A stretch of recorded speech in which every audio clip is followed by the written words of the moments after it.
Baruch haba b'shem Yahuwah. This is Revealing the Word.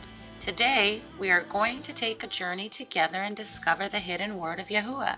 So put on your broad-brimmed hats and get ready to excavate the word with us, because we Shema Elohim with you. Shalom, Eric. How are you? Shalom, Jessica. Great. We are talking about the structural overview of the Semitic language, even though we haven't gotten into the actual overview yet. Actually, what we have discussed in these last few episodes was how the line of communication was established, and we showed that Yahuwah spoke, or Amar, all things into existence back in Genesis 1, and we showed how the Ruach was the source that received that information, and then by his Ruach, all things were created. And then we went on to discuss the office of a prophet and actually what that word means. We opened up a little bit of the Paleo. We introduced you to some of the Paleo letters that surround the word Nabi or Nab, which was Nun Bet Yud. It means to be inspired by speech. And today in episode 104, we're going to talk a little bit about what it means to be a mouthpiece or to receive a vision from Yahuwah, which is also a form of communication. And then Eric is going to lead us into the establishment of language according to Genesis 11:6, where the language was dispersed by Yahuwah back in Babylon. So last week we discussed what a Nabi is. And Mishpaka, please be patient with me. My voice is giving me a little bit of trouble, but I'm going to do my best to push on. And Eric is going to take the weight of this particular show. We're going into the office of a prophet. Now, the Nabi, we spoke last week about how prophets in Malachi 4:5, the prophet spoke of those who would appear, or a prophet that would appear in the last days, which we believe to be John the Immerser, or Yehukanan, would be the spirit of Elijah. He spoke about this spirit of Elijah, the prophets that would come. Joel also spoke of sons and daughters prophesying in these last days. The word Nabi has to do with hearing as well as speaking, particularly a mouthpiece for Yahuwah, declaring that which one has heard. The office of a prophet is subjugated to the one who instructs on his behalf. So if a ambassador or a mouthpiece or a Nabi or a prophet were to receive a message that they were to delegate to the people, then they were subject to that person who was giving them the message. You ever heard the term, Eric, don't kill the messenger? Yeah, that's because they used to do that. If you brought bad news, you're in big trouble, and they kill you as if you're the cause of it, almost. Did they? David did that, actually. David did to who? There was one time when he brought the news of the death of Saul, I think it was, and then the guy said that he had actually done it. He says, well, you shouldn't have lifted up your hand. But there was another occasion when the messenger got killed. That was probably to be expected, it seems. You're right. I remember the incident. I was there. No, when Saul was in pursuit, Saul and Jonathan was killed, and Saul killed himself. Remember, he fell on his sword, and the man who witnessed it went back and revealed this to David. I think here the man who witnessed it, he was on David's side. He was one of David's men, but I think he went back rejoicing in the fact that Jonathan and Saul were dead, and this grieved David's heart, that he would rejoice at the death of a sovereign or an anointed one. So yes, you're right. So the office of a prophet, again, is one who's subjugated to the instructions on his behalf, or the one who instructs on his behalf. Well, in the Tanakh, there are several different Hebrew terms. Earlier we talked about the word Nabi, but there's several other terms that describe one who has the gift of prophecy. The particular noun that we will talk about here is the word Jose. Now, Eric thinks that these are the prophetic Hispanics in Los Angeles. Jose. It's, what are the letters, Eric? Het, Vav, Zion, Hey. Right. Het, Vav, Zayin, He. And the Strong's number is 2374 if you want to look that up. We also have another word, Ro'eh. Ro'eh. Well, the word Resh Aleph He means to see, behold, perceive, to allow to be seen, or to put on exhibition, like a museum display type of a thing. But you might have a Vav in there. Every time you have the O sound, you either have the letter Vav, or what somebody would pronounce as a W-A-W, Wah, or it's got a dot on the top of the letter, which is one of the vowel points with the O sound. Well, if we do look up that word seer, we get the word ra'ah as well, which is Resh Aleph He, again, which means to see or one who sees. But in this particular term, it's in regards to the office of one who prophesies, right? So we have Ro'eh, and it can be found in 1 Samuel chapter 9, verse 9, and 2 Samuel chapter 24, verse 11. And in this particular sense, this word tends to stress the visionary or perspective aspect of a prophet's experiences. So first there is the function of a seer. Seers most often acted as counsel to sovereign.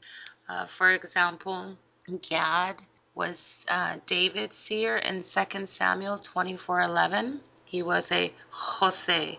Jehu was also a seer in 2 Chronicles 19, verse 2.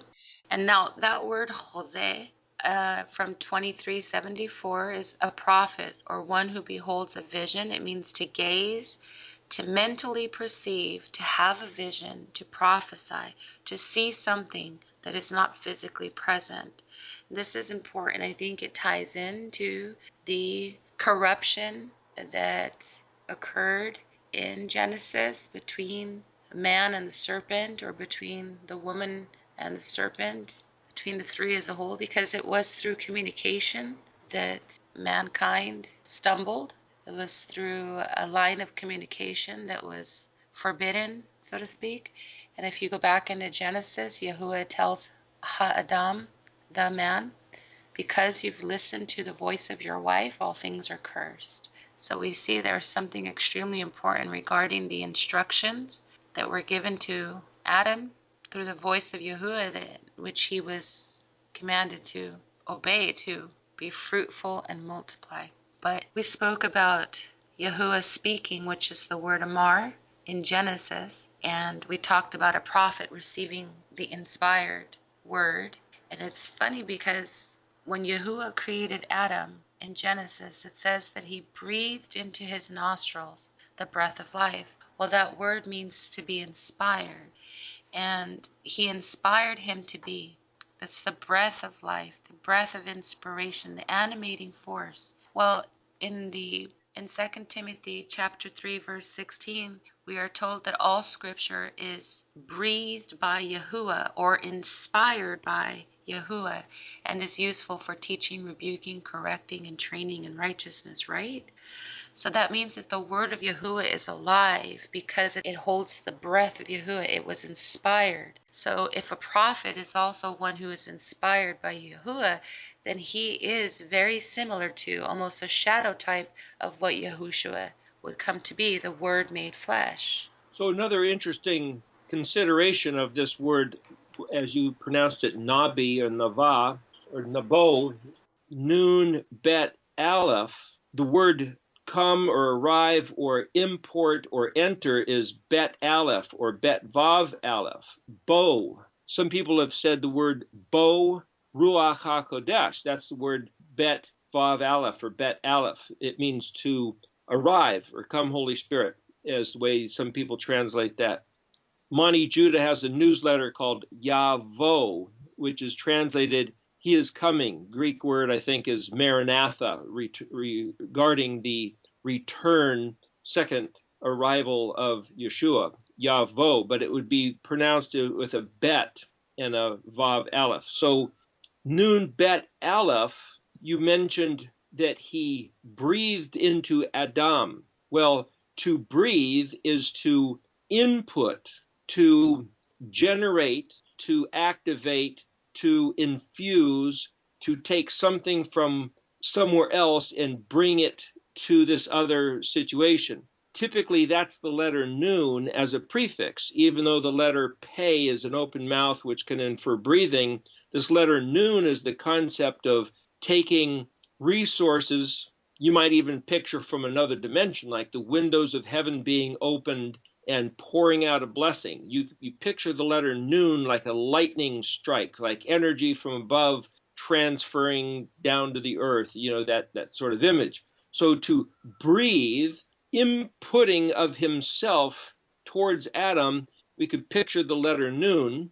The word into as a prefix letter is actually the letter bet. The letter bet is to embody, but it means in, on, with, among, through. So this whole idea of bet being that container that has something put into it. So the word bet is house or sometimes body. So breathe into is nun bet, and then Adam is spelled Aleph Dalet Mem, Adam being the first man. Adamah, literally Aleph Dalet Mem Hey, is the word for land or earth material. So breathe into Adam could be seen as the letters Nun Bet Aleph, which is this very word you're talking about.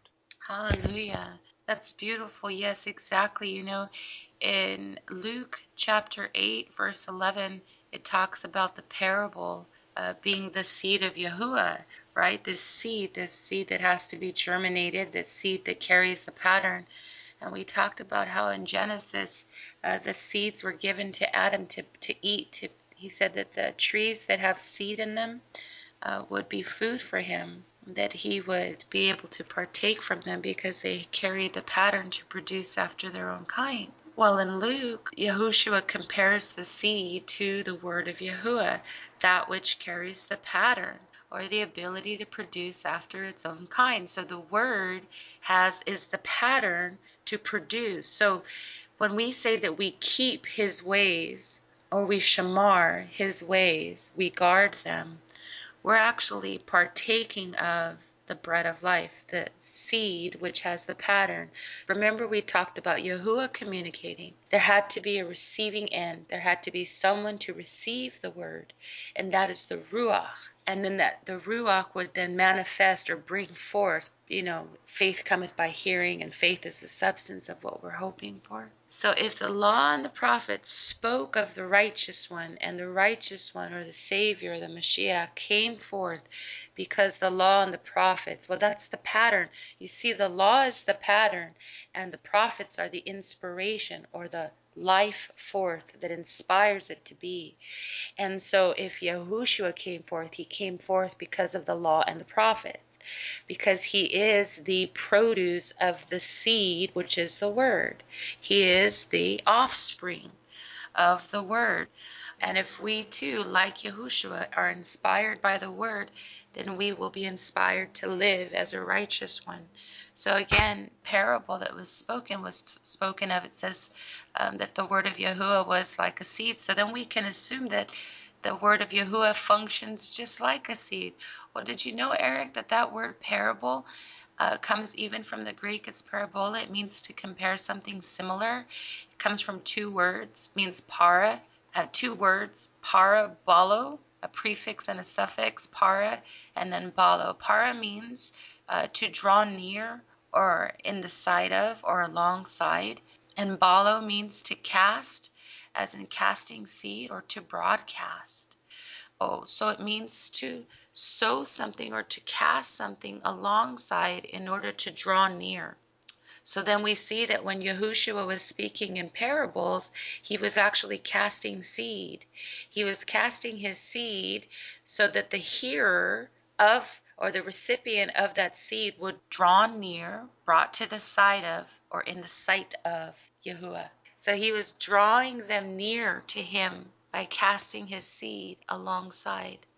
Well, in Genesis 2:7 it says that Elohim, Yahuwah, formed man of the dust of the ground, and he breathed into his nostrils the breath of life. Well, even that word there, breathe, comes from the word nafach, and it means to puff or to inflate. Like you said, Adam, to fill something, to fill it up, to blow or to breathe, but it also means to cause to lose life because you're expiring. It means to kindle a fire. It means to scatter, as in scatter seed. It means to disseminate. So if we think about what Yahuwah was doing, he was sowing seed. He was scattering his seed. He was blowing his seed into the Adamah, which is also the same word for the earth. So he was sowing seed into the earth or into the man. And then it says he breathed the breath of life. It's where we get that word Neshama. So he was inspiring his word, his seed, to be germinated, to live. He was oxygenating it. He was causing the seed to come alive, to dwell in Adam, that he might produce after his own kind. He told him, be fruitful and multiply, right? Actually, the words to be fruitful and multiply were the first words ever spoken that a human being ever heard. Before I mention that, though, let me mention one other thing. You talked about the word parable coming from another language, but since how we're speaking about Hebrew, let me just mention that real quick. The word, like the girl's name Michelle, this is Mashal, Mem, Shin, Lamed. The book of Proverbs is called Mishli in Hebrew. It means to be like, resemble, or to speak in parables, compared. So it's a parable or an allegory or even a fable or a poem or an example. It also happens to be the same exact word as where I think we get the English word marshal, meaning the sheriff. It means rule and dominion, likeness and similarity, to rule and reign, appointed as ruler. So the sheriff, or the one who's ruling over a certain area, is the mashal. But mashal, memshin lamed, also means proverb. So when you see the word mishli written in the Tanakh, which kind of sounds like the girl's name Michelle, again, just so you know what we're dealing with. But going back to the very first words ever spoken is in Genesis 1, verse 28. Elohim blessed them, and Elohim said to them, Peru uravu. It's translated, be fruitful and multiply. So that word Peru, P-E-R-U, would be the way you would write it in English, which is like the country in South America. Means be fruitful. Fill the earth and subdue it. Rule over the fish of the sea, the bird of the sky, and every living thing that moves on the earth. Rule over, that word there is resh dalet. It's not really the word mashal there. That's a different matter. Resh dalet is where we get the word Lord or road, that which is stepped on and pressed down, flattened to make a way for yourself. Which is what Yahushua did, right? He spoke in parables. That means that his speech was, he had dominion. That word mashal also means, it's memshin lamed, it also means to teach with authority. You know, the letter mem is the pictograph of the womb, right? And then we have Shin, which means to press. And then we have the letter Lamed, which is a goad. And so it means to teach the womb, or to press and to teach. And so dominion, to have dominion, or the dominion which one rules over. So Yahushua was excellent in speech. And he had dominion in speech because he had the word of Yahuwah in him. That word mem lamed, just if we use that word, the letters mem and lamed, and we take out the sheen, you get the word milah, which means to continue, as in a continuation of segments, which it means to fill the whole. It means sentence, which is what Yahuwah was doing in the beginning when he was Amar. It says that there was a continuation of segments. He was filling the whole. He was filling the void. So the interesting thing here back in Genesis 1:28, when he says fill the earth, that's that word melo, mem, lamed, aleph, vav, melo et haaretz. But when he gets to the place where he says rule over, it's kaf bet shin, kabash. That's where you get even the English words. When you put the kabash on something, that's where you make it stop, which is why he told him to do that. I find that kind of a strange thing. We're doing a pretty good job of that these days. And then when it says over, it's Vav Resh Dalet. Well, that's where, if you put a lamed in front, that's where you get the word for Lord, which is where we also get the word for road, Resh Dalet, which, like I said, to be stomped on, flattened, pressed down, which is how you make a road. You crumble things and then run over it. But the way you'd pronounce that, Vav Resh Dalet, with the dot just to the left of the Vav in the modern, Ord. Well, that's where we get the word word, W-O-R-D, in the fact that the Vav can be pronounced as a W, a V, a U, or a O. So put the kibosh and word over the fish, the birds, and the moving creatures. It's kind of an interesting thing. So there's two different words here for having dominion. One is mashal, and one is, you might say, kibosh and word, Vav Resh Dalet, but they both can be using words in the sense that we read this and it means, oh, we should just kill everything.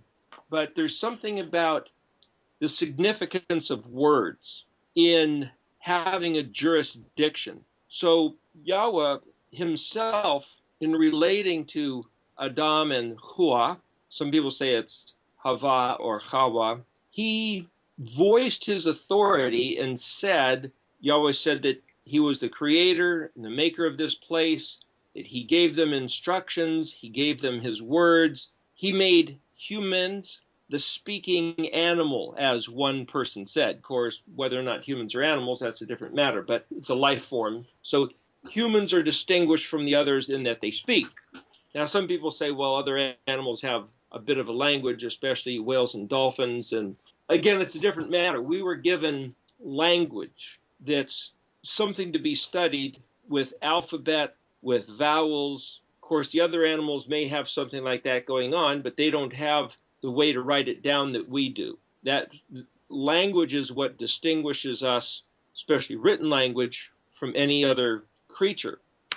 So for Yahweh to say, Peru uravu, be fruitful and multiply, that word ravu, resh bet vav, is where we get the word rabbi, which means great one, or noble teacher, or the one who's honored, or ravavot would be resh bet bet, which would be to multiply or to have an increase of either number or regard, where we get the words rabbits, R-A-B-B-I-T-S, rabbits, where you get fastly growing in numbers. So this whole idea that Yahuwah said to Adam, be fruitful, Peru, and from my understanding, though I've never been there, that Peru is a place abounding in flowers and gold. It was a wonderful place, especially in the past, that there's a place called Ophir, O-P-H-I-R,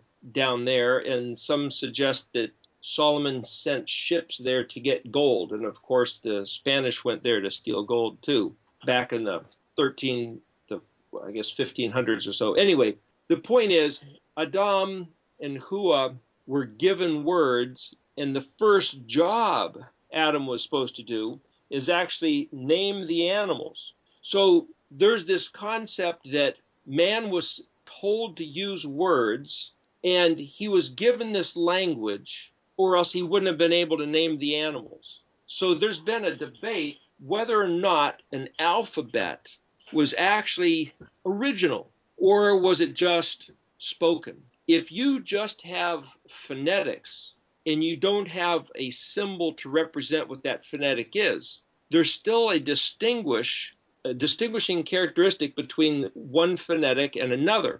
Whether or not you write it down, you could say it's there by default. It's alluded to. If you use the word R instead of the word L, you could tell the difference.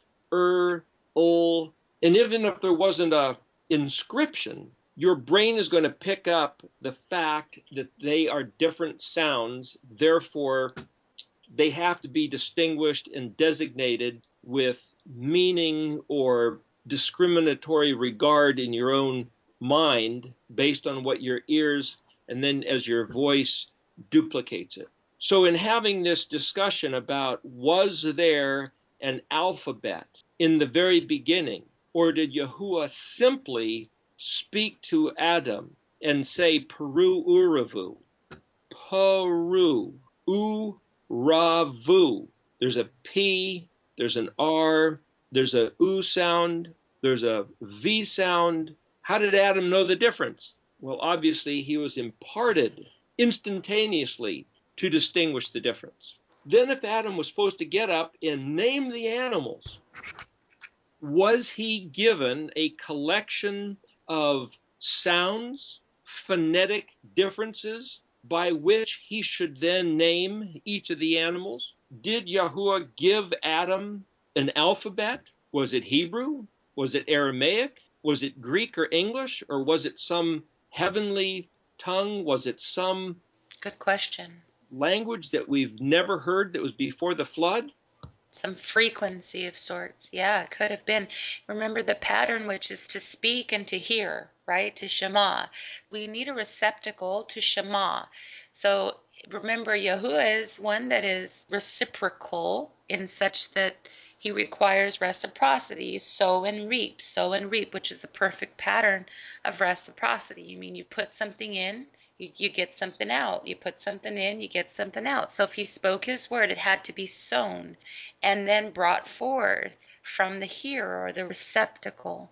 So if, just like you said, yeah, Adam, he is speaking his word. He's not just naming them, but he's speaking to them. He's declaring his word over them, and they are the receptacle of that word, right? So how then would the prophets receive revelation?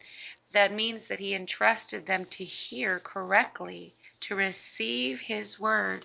And we just showed you that the word is inspired. It is what is inspired. It's the inspiration. Again, in 2 Timothy chapter 3, verse 16, it says that all scripture is inspired by Yahuwah. All scripture, that's the same word, neshemahai. It means to be Yah breathed, or breathed by Yahuwah. Breathed, that has the breath of life. So these prophets, especially a seer, one who was called a seer, who has the gift of sight, was one who was a Hoseh, or a Ra'ah, or would function as a Ra'ah. Remember, these types of individuals usually lined up with sovereigns. If you remember, the Pharaoh had his magi, right? They had their magicians, they had their soothsayers, which is the same concept. It's not the same word, so to speak, but it's the same concept as one who can see or has been given sight. It means to fortune tell, to sight see, or to gaze, as in a stargazer. So they had their counterfeit prophets, newscasters, broadcasters, forecasters, and then the sovereign of Elohim had theirs. And so again, this is someone who would receive a vision. And if you want to search out the phenomena which we're speaking of, you can read the book of 2 Chronicles. It speaks of it often there, specifically chapter 20, verse 14, and chapter 29, verse 30 speaks of a seer. And there was an unusual development that occurred in this particular book. It says that David set aside some of the sons of Asaph, Heman, and Jeduthun to serve as prophets.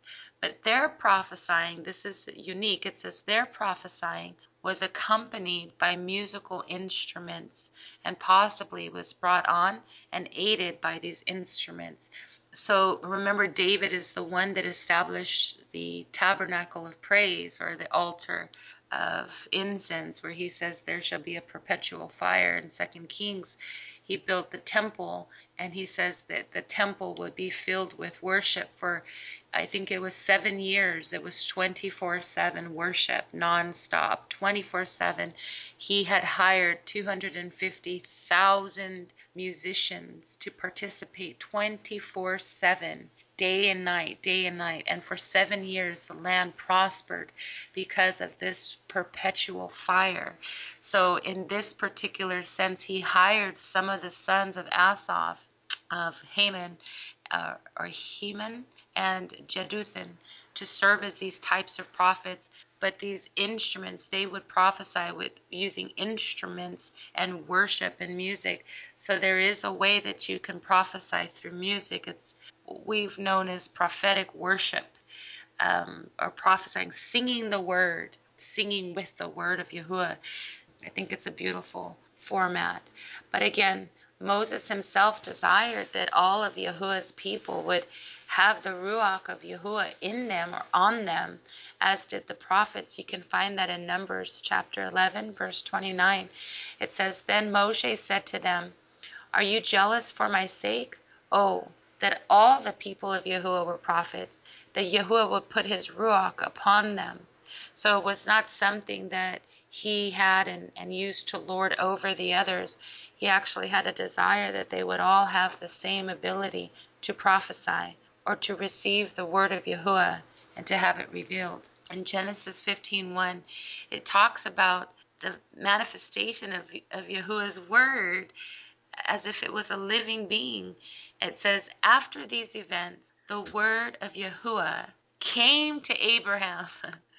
The word of Yahuwah came to Abram in a vision, saying, "Do not be afraid, Abram. I am your shield. Your reward is exceedingly great." Well, first of all, me and Eric wondered, how is this that the word came to Abram in a vision? Did it physically walk up to him and say, "Hi, I'm the word of Yahuwah"? Or did it come to him in a vision? So we think that the word of Yahuwah came to him in a vision, that he had a revelation, and that the revelation was himself, was the word made flesh, perhaps. Some say that this word that came to Abram was Yahushua manifested. In Genesis chapter 3, and we can go over that a little bit, but I just want to get through some of these verses here. In Genesis chapter 3, verse 6, it says, this is the detriment of this word, okay? It says, "And when the woman saw that the tree was good for food, and that it was pleasant to the eyes, and a tree to be desired to make one wise, she took of the fruit thereof, and did eat." Now the Hebrew word and definition for the word here, where it says, "and the woman saw," is that word ra'ah that I told you about earlier. So when you have a word that's spelled Tav Resh Aleph, the word Tav Resh itself is a word which means to search or explore, to be an explorer. And it's an Aramaic form to put the Aleph as a suffix, usually turning it into, you might say, like a person who's doing it. So there's two ways to read this. You could say, she was beholding the tree, so that's the tav is a prefix, and she's doing the action of resh aleph, or the aleph is a suffix, and she's doing the verb action of tav resh. So you can't really necessarily tell which. Now, if you look at the modern and you look at certain vowel points and you say, "Oh yeah, we know which one it was," I try to look at this where both of them are in consideration. In other words, tav could be the prefix or aleph could be the suffix. Let's look at it both ways. It sounds like she was going out almost looking for trouble. She was going out looking for something to do, to comprehend, and to understand here. So another interesting thing is where it says later on, I believe it's the book of Numbers, he said, they saw the sound of on the smoking mountain, Mount Sinai. Yeah, I love that. How do they see the sound? Well, I believe that word for see is, again, resh aleph hey, which can also mean to comprehend, perceive, to have something put on exhibition. And it doesn't necessarily only mean see. So I guess what I'm trying to say here is that depending on the way we choose to define words, we have a limited scope of what is actually happening, and it will make us have a certain doctrine or theological understanding based on our definition of words. And if we use Strong's or any other book, it's going to have an effect. The translation of the Bible that we use will end up affecting the way we think of Elohim, of humanity, and the role of ourselves in this world and in the kingdom is all going to be a byproduct of how we define these words. And the reason why we're taking the time to look at all these different words and to pick through and look at detail of the verses is that the more we understand about the way that this particular Hebrew language is structured, organized, ordered, and used, and then when you find similar words used in different verses, it will affect your worldview, your personal relationship with Yahweh is going to be affected by studying this language. I agree. It's interesting you talk about her exploring in the garden. Well, if you think about it, she was in close proximity to the tree, close enough for the Nakash or the serpent to entertain her and to entice her. And again, we're talking about this form of communication. Well, we want the word to become flesh. That's why the show is called The Word Revealed. That word revealed, even if we started in the Greek and went back to the Hebrew, that word revealed is that word in the last book of the canonized scriptures. It's the book of Revelations, and it says that first chapter, first verse, this is the revealing, almost like this is CNN, right? It's something spectacular. He's saying this is the revealing of Yahushua HaMashiach. And that word revealing in the Greek is apocalypse. And so oftentimes we've heard, oh, the apocalypse, as if it was going to be some great catastrophe. Perhaps to some it will be the days of awe and the days of dread. But for those of us who are anticipating, waiting for, desiring the word to be revealed, those who are entertaining the thought even now, we're saying, oh, let the word be revealed in us. Let us also become as the word has been established. Let it be inspired in us. Let your word become our plumb line. So we desire that the word would be revealed. And that apocalypse means to remove the veil. It means to disclose something that was otherwise hidden. And again, back in Genesis, we showed you in a previous episode how the earth was tohu vabohu, void and desolate. But it says that there was darkness upon the face of the deep. Well, that word darkness, it means to be hidden. It means to be in obscurity. It means to be dead in ignorance, to be dark, to not know. So if death is obscurity, then life must be what? A vision, or to see. It means to remove the veil, to no longer be veiled or hidden from the truth. The truth is no longer hidden from you. So when we say the word revealed, we're saying we're removing the shaft, we're removing the hole, and we're showing you the meat or the crux of the word, the substance of his word. And we're hoping that as we speak these things and we get into the language a little bit more and you become familiar with it, just even hearing it, that you too are going to have an appetite or a desire to see the word revealed. Well, you said that the woman was in the garden. Perhaps she was exploring or searching for something. But it's important to understand the difference between a true prophet of Yahuwah and a false prophet, which I believe the serpent was. Nakash was symbolic of one who was teaching a corrupt word or did not have the pattern in him. That's why he was described or seen as a tree or as a serpent, as the mouthpiece. Because remember, Moses is receiving a vision of Genesis or the account of Genesis, and he's receiving it according to the ancient language or pictographs. It's not verbatim. He's receiving pictures or visions, and he's describing these visions that he's seeing. And in the Hebrew language, it's about character and function. So he sees the tree as one who is upright, in which Ezekiel describes as Lucifer. Well, not Lucifer. I don't like that word that was inserted by the Roman Catholic Church, only used once in the entire scripture. So what would you call him? Hillel, Satan, I suppose, or whoever this adversary was in the garden. We'll say this adversary. He says, "Oh, how you were covering cherubim, how you were in the garden of Yahuwah, how you were beautiful, you beautiful tree, and your roots were deep and your boughs were wide, and all the birds they rested in you." And all the other trees in the garden were jealous of you because you were fully equipped and beautiful. And so this is the adversary of men who was in the garden as described as a tree by Ezekiel.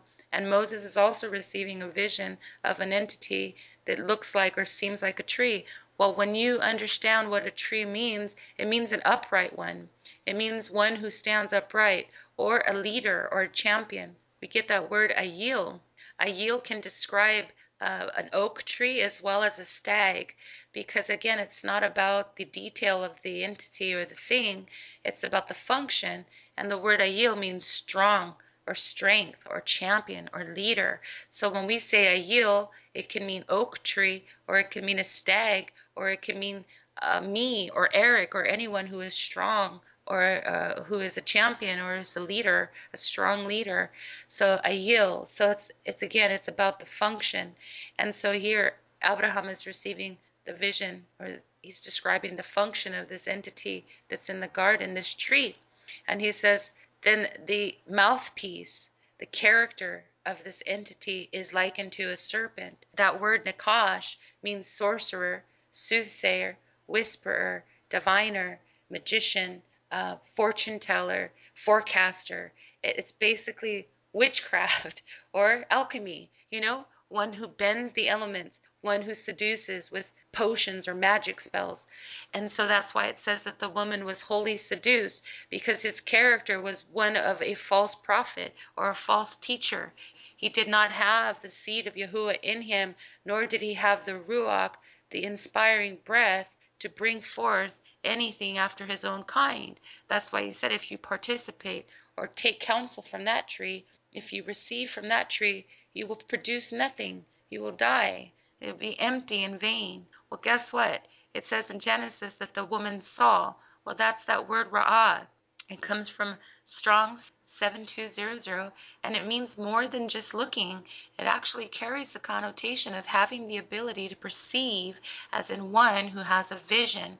Now, I looked up this word in the BDB, which is the Brown, Divers, and Briggs, and it actually means one who has discernment, or the ability to divide between two things. It means to differentiate or to know the difference. Like Eric said earlier, he mentioned that, to have the ability to do that, to differentiate. But here we have a tree that's already divided. It's divided between good and evil, which tells me that she did not discern properly. She was deceived. She received a false vision. She listened to a false prophet, one who was not anointed to speak as the mouthpiece of Yahuwah. He had no authority to speak to her and to say the things that he spoke to her. His word was empty and void. Well, remember, our vision is connected to our thought process and can have an effect on our mind. So what we see, we can also even begin to imagine. Because our walk with Elohim is one by faith, then our thoughts must also line up with the word of Yahuwah in order for our sight to be clear and our hearing to be sharp. I want to conclude with Romans 10:17. It says that our faith comes by hearing, hearing by the word of Yahuwah. Well, then if hearing is so fundamentally crucial to our faith, then we should want to know how to hear and how to hear correctly. Because remember, Yahushua said that his sheep will hear his voice. So real quick, Jessica, what was that word again in Hebrew that you said meant to differentiate? In the BDB, it's the word ra'ah, or to see. Okay, so you're saying that, as I was suggesting, that it was translated as to put on exhibition. Right. Or to see, or to examine, perceive, or to know. It's also the ability to scrutinize. In other words, to know what you're seeing. So intelligent. With intelligence, which is to say, use your mind to regard what you're beholding. So the other interesting thing about the word chazah or Jose for seer, which is the original word you started off talking about, is it's where in English we get the word hazy, Hazy. If something's hazy, it's kind of fuzzy or unclear. The letter het is the 8th letter of the alphabet, corresponding with the letter H in English, and then the Zion is the 7th letter, which is the phonetic of our letter Z. So hazy and Jose is virtually the same word, but the Jose is the seer that can see through the haze, you might say. Yes. Whereas the word Roi, to be able to differentiate, is going to be the same job or fulfilling the same function of not just seeing, but comprehending what it is you're seeing. Right. And so in the Red Dictionary, Ernest Klein's etymological dictionary, when it talks about that, it means he allowed himself to be seen, as in Yahuwah allowing his character and nature to be comprehended and to be known, is the use of that word, where Yeshua says on that great day of judgment, to some he will say, I never knew you. Right. The question is, what word is he using? Well, we don't necessarily know, because that's written in English coming out of Latin and Greek, and I'm not sure what the Hebrew word would be. But when we have a situation like that where he uses a very key word in the New Testament and we want to find out what is really going on here, the only way to find out what possibly he might have meant is to look up in a concordance or Brown Driver Briggs or somewhere where we can get all the words for know. For example, yada, he might have meant that, or it might have been this word resh aleph hey. Just because somebody uses an English word with a similar word as to something else we think we know what it means doesn't necessarily mean we can count on it. I'm just bringing this up as a point, a case in point, where we might want to go back and rethink the doctrines that we have taken for granted. What Yeshua specifically meant when he says, depart from me, you workers of wickedness or iniquity or anomio in Greek, I never knew you. They were claiming that they knew him. Wow. What does that word mean, and what does it mean for us? These words are all very, very significant. There's a great responsibility. I think that as we dig into his word, it what comes with the joy of receiving the revelation of his word is also a great responsibility, to where much is given, much is required. And so it's not just searching things out so that we can facilitate authority or have this idea of power over, lording over with this knowledge, but really as we dig in, there's a dread there, there's a fear, an anxiety almost, because you're being held accountable. These words become so weighty. They're no longer lofty concepts, but they actually become rooted in you and who you are, and the word makes you accountable to it. It causes you to be a witness or to testify. So these words become weighty and rooted in us. They make us accountable, they petition us and beseech us to become accountable witnesses, or to become a testimony, a living testimony. You mentioned a word, darkness, which was chosek. Het, sheen, kaf. Very similar to Jose, huh? If you think about it. Sorry. Well, it has a similar letter H, which is a fence, which means something is barricaded or protected. There's another very interesting word, though. You mentioned about the nachash.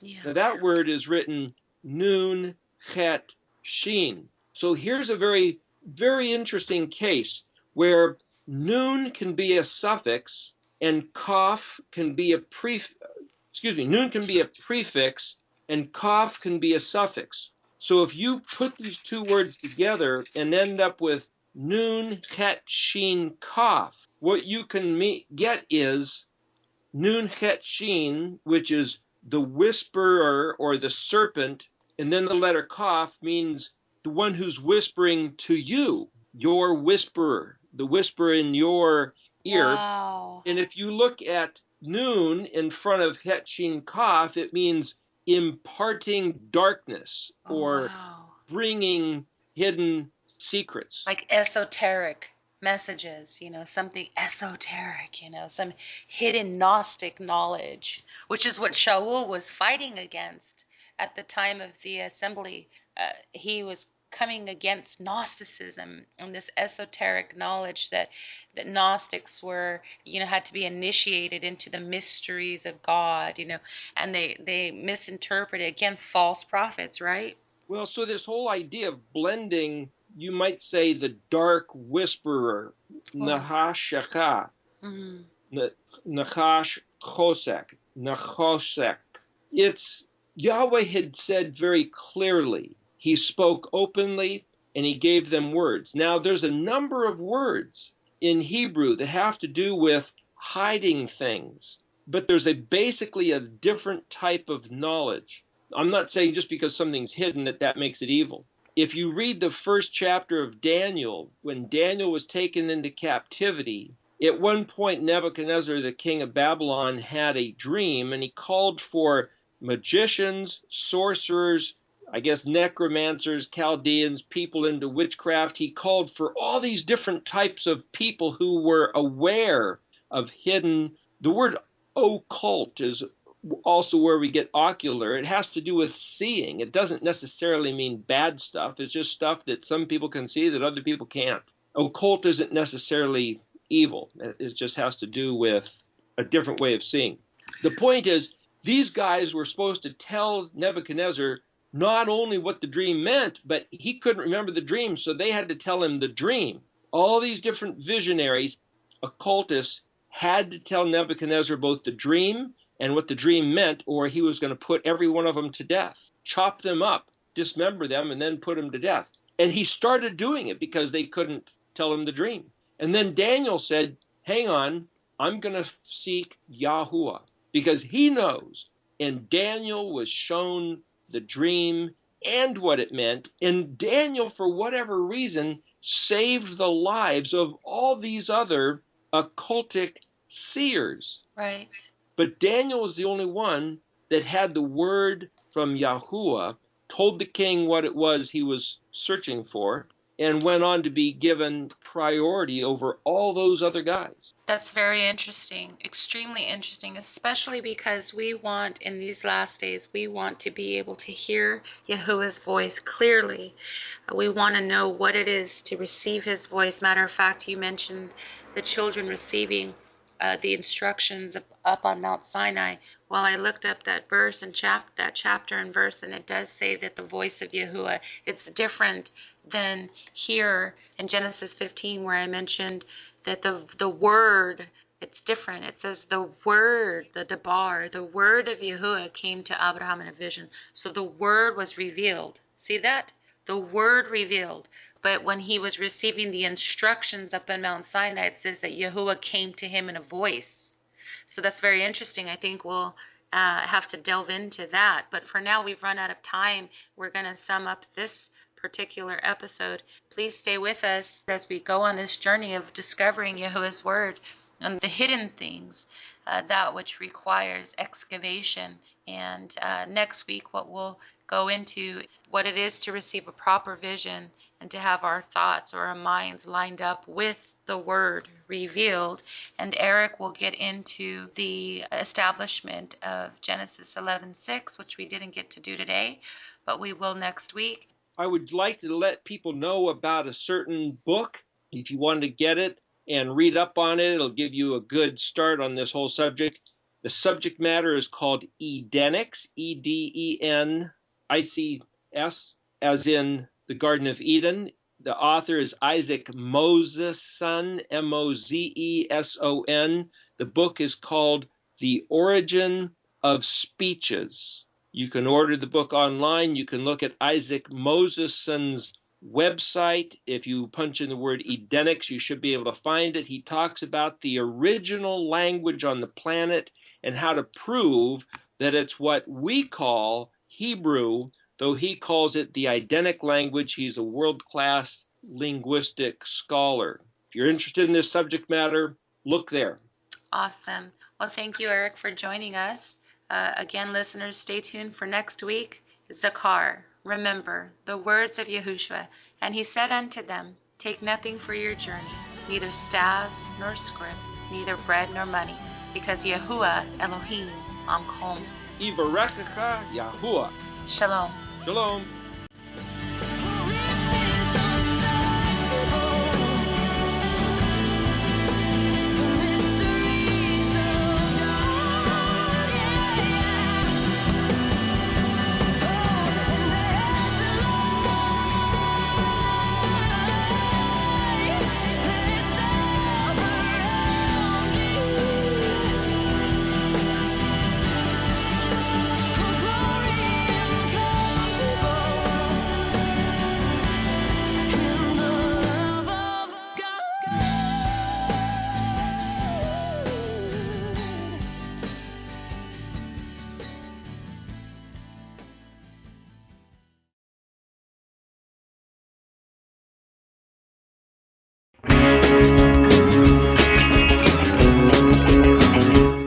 We are richly blessed to bring you what we believe is the fullest, most diverse, yet up-to-date progressive teachings, discussion, and prayer programming you can find anywhere on this planet.